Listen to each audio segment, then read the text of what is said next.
Let's solve this system. I got x squared plus 3y squared is equal to 7, and 2x squared minus y squared is equal to 7. Now notice they both have x squareds, they both have y squareds. When they have the same terms like that, same powers and everything, then addition method's the best way to go, usually. Now I'm going to eliminate the y's. Here's a positive 3y squared. I think, well, what do I need here to eliminate it? Well, I need a 3 right here. It's already negative. So I'm going to multiply my second equation by 3. So first equation remains as is. We got x squared plus 3y squared is equal to 7. 3 times 2 gives us 6x squared.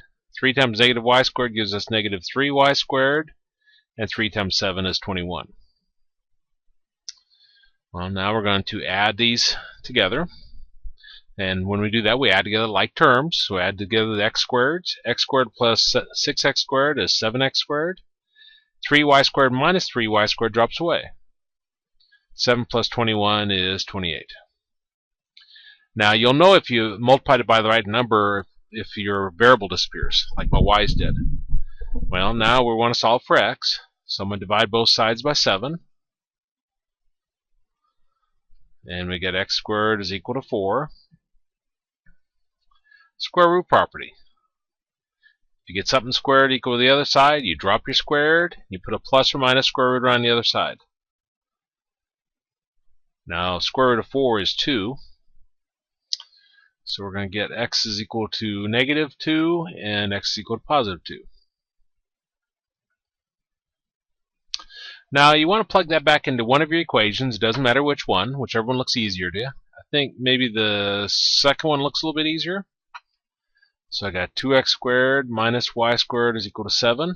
And also I want to plug it in over here. 2x squared minus y squared is equal to 7. So I just said x was 2. So we got 2 times 2 squared minus y squared is equal to 7. 2 squared is 4 times 2 is 8. So we got 8 minus y squared is equal to 7. Now I'm going to take the negative y squared to the right side, take the 7 to the left side.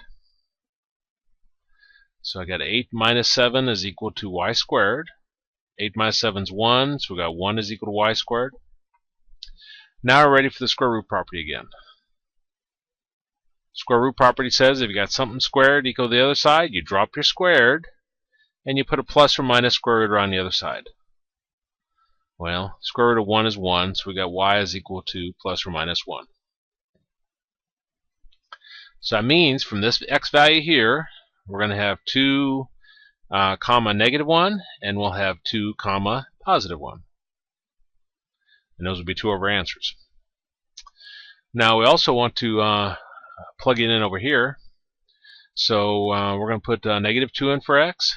So we got 2 times negative 2 squared minus y squared is equal to 7.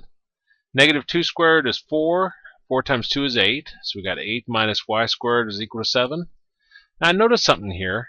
This now matches that, doesn't it?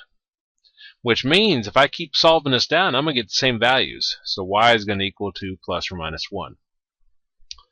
So our answers here, from negative 2, we got negative 2, negative 1, and negative 2, positive 1.